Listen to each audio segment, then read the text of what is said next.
video pembelajaran bahasa Indonesia. Pada video sebelumnya, kita sudah membahas beberapa hal mengenai teks anekdot.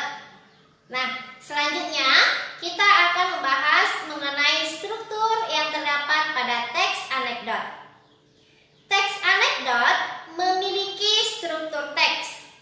Biasanya, untuk struktur teks yang berbentuk cerita, penamaan bagian-bagian pada struktur bisa saja sama. Hanya tentunya isi dari bagian-bagian tersebut yang berbeda.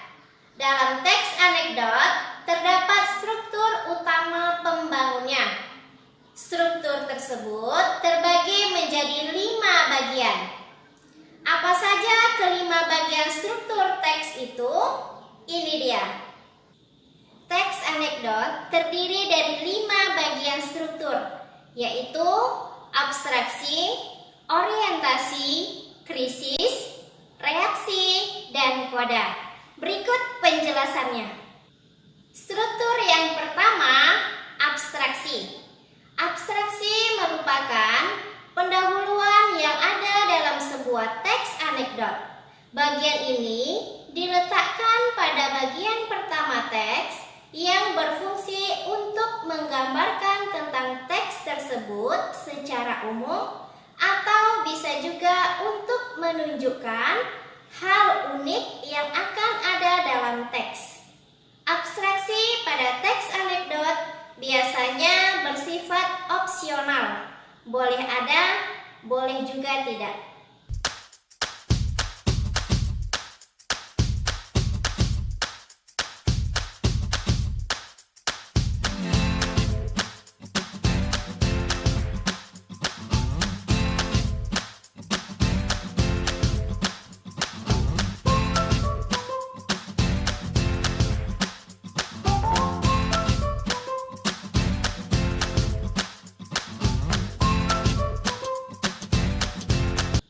Yang kedua, orientasi.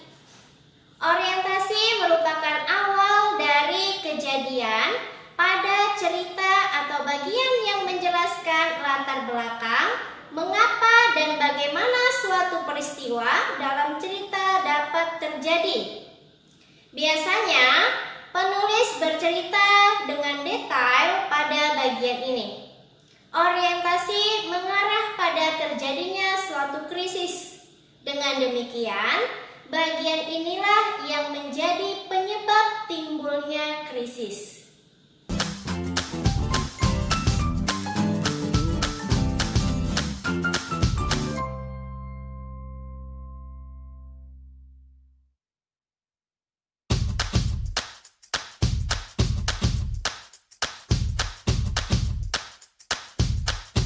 Kemudian, struktur yang ketiga, krisis.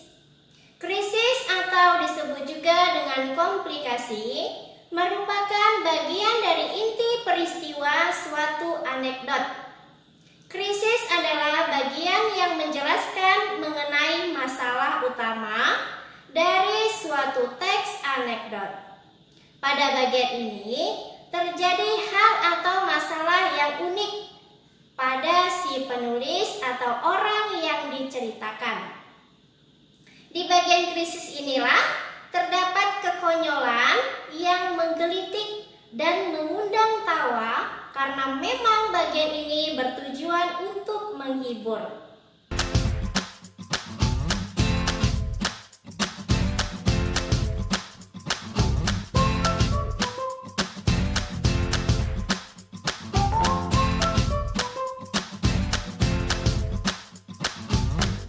Kemudian, struktur yang keempat, reaksi.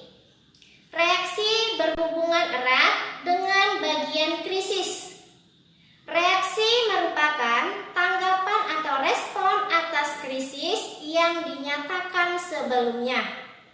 Ini adalah bagian yang akan melengkapi bagian krisis, yaitu berupa penyelesaian masalah yang timbul di bagian sebelumnya.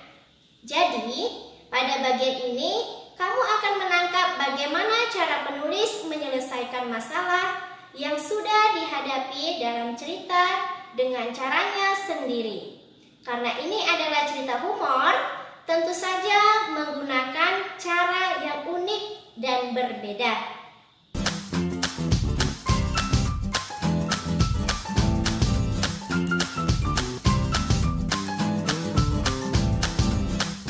Kemudian, struktur yang terakhir, koda. Koda merupakan penutup atau simpulan tentang kejadian yang dialami penulis atau orang yang ditulis. Bagian ini juga sebagai penanda berakhirnya cerita. Di dalamnya terdapat persetujuan, komentar, ataupun penjelasan atas maksud yang dipaparkan sebelumnya.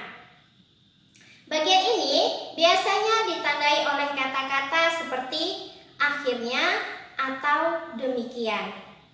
Keberadaan koda bersifat opsional, boleh ada atau tidak.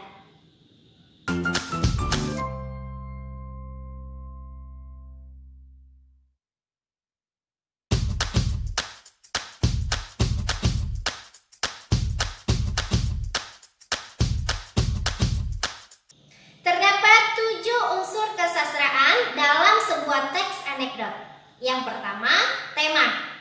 Tema merupakan gagasan utama yang ingin disampaikan oleh pengarang di dalam teks anekdot. Yang kedua, tokoh dan penokohan. Tokoh merupakan pelaku yang ada dalam teks anekdot. Yang ketiga, latar.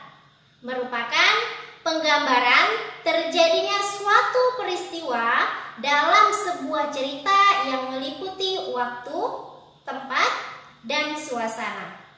Yang keempat, alur.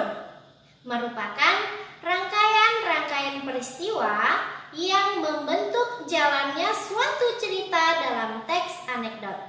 Yang kelima, sudut pandang. Merupakan penempatan diri pengarang dan juga cara pengarang dalam melihat berbagai macam kejadian atau peristiwa dalam cerita yang dipaparkannya kepada para pembaca. Yang keenam, amanat. Amanat merupakan pesan yang ingin disampaikan pengarang kepada pembaca yang terdapat dalam teks anekdot. Dan yang ketujuh, nilai-nilai dalam kehidupan yang meliputi nilai sosial, nilai moral, dan nilai budaya. Sekian materi kita pada video kali ini. Sampai bertemu di video selanjutnya. Wassalamualaikum warahmatullahi wabarakatuh.